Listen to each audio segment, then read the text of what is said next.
Global brands are increasingly marketing their products to key markets, making use of region-specific advertisements to capture the attention of their target audience. Marketers understand the impact that cultural and societal differences have on advertising and are forced to adapt to different markets. To understand why, we must first understand the rapid rise and development of marketing practices over the last century, as well as the influences and the regulations which defines the industry.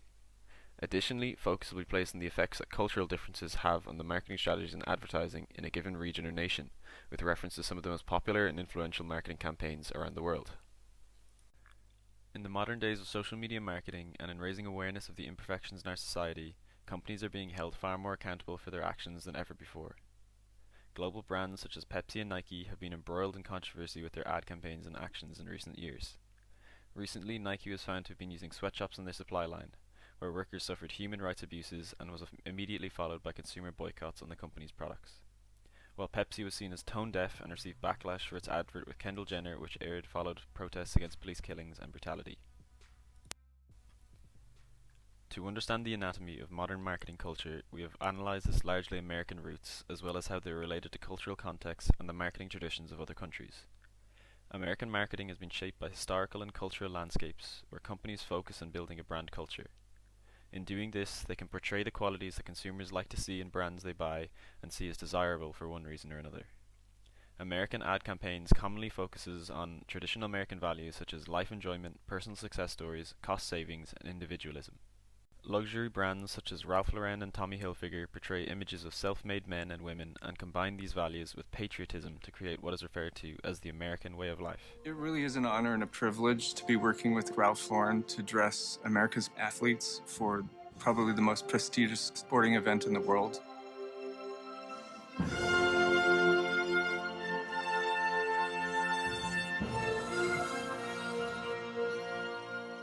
Another example of traditional American values is Budweiser's Reunited with Buds campaign, which emphasizes small-town America and pushes the idea of the American dream.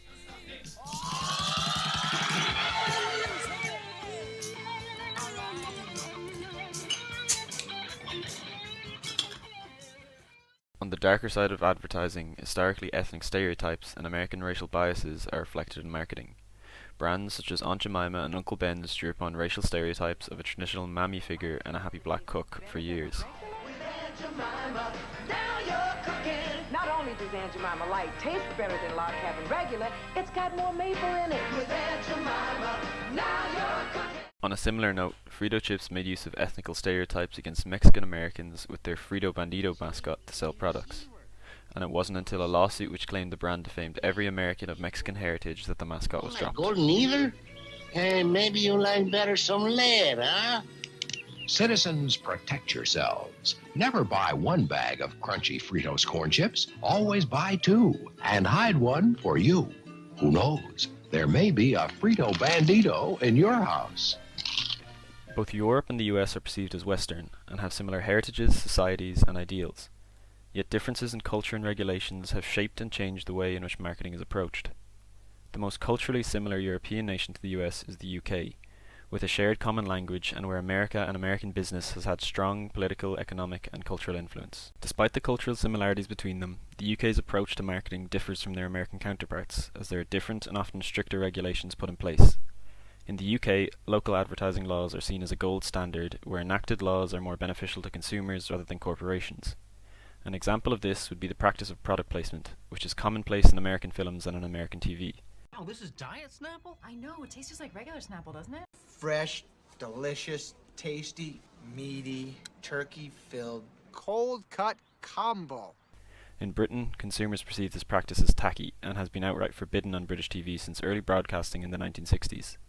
This has led to instances of blurred branding in products on British television and even the creation of fictional products on TV. A 1.3 hatchback! Large multinational firms which make use of global marketing strategies can often meet cultural barriers and are forced to adapt to regional markets. In the US, more emphasis is placed on factors such as religion, independence, success, and traditional values. These factors, while also present in particular European nations, differ more greatly between borders, and advertising must be changed in order to adapt to this.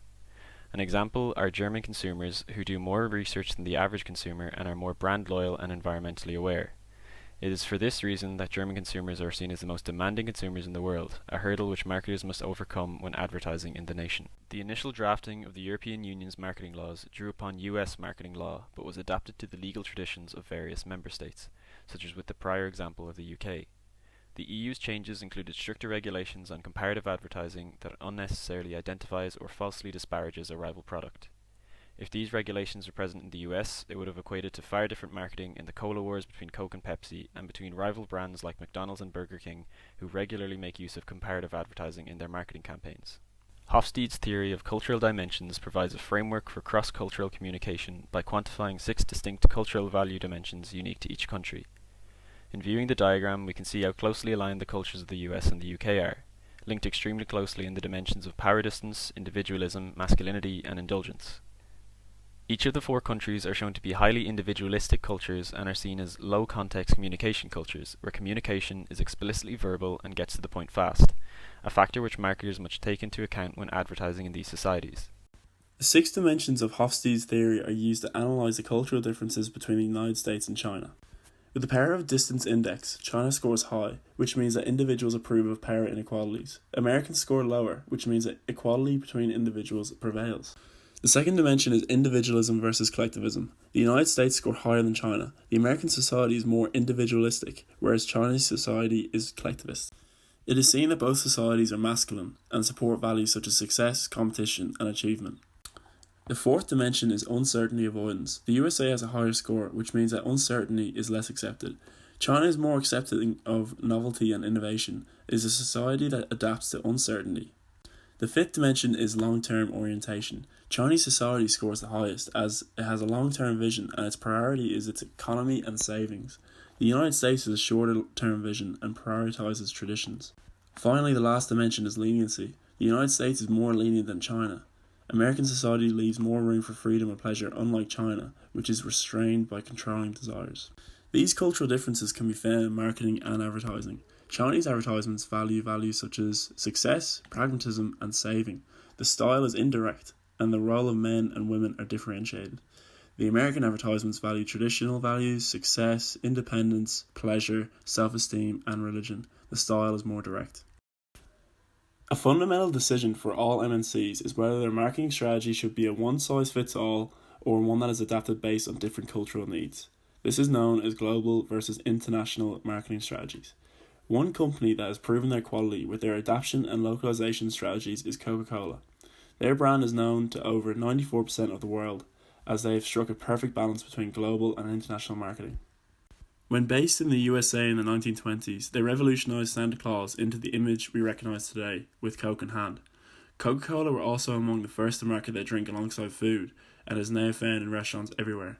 They focus on the American cultural demand on convenience, exemplified by the Coca-Cola fridge pack.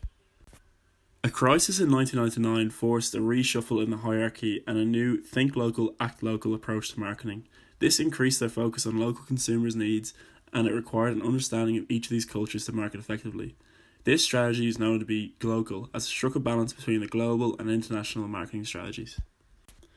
Examples include Morocco, where they have invested heavily in the number one sport there, soccer. As a result, the drink is number one too. Another example is in China, where they have successfully integrated local traditional factors and have since earned the acceptance over the locals with strategies such as featuring local celebrities in advertisements. Also in Peru, Coca-Cola succeeded in earning the local trust because they presented themselves as if they were a local business. In summary, Coca-Cola are a marketing strategy success, as they have established a highly identifiable brand image whilst identifying the differences in cultural and societal needs across the globe.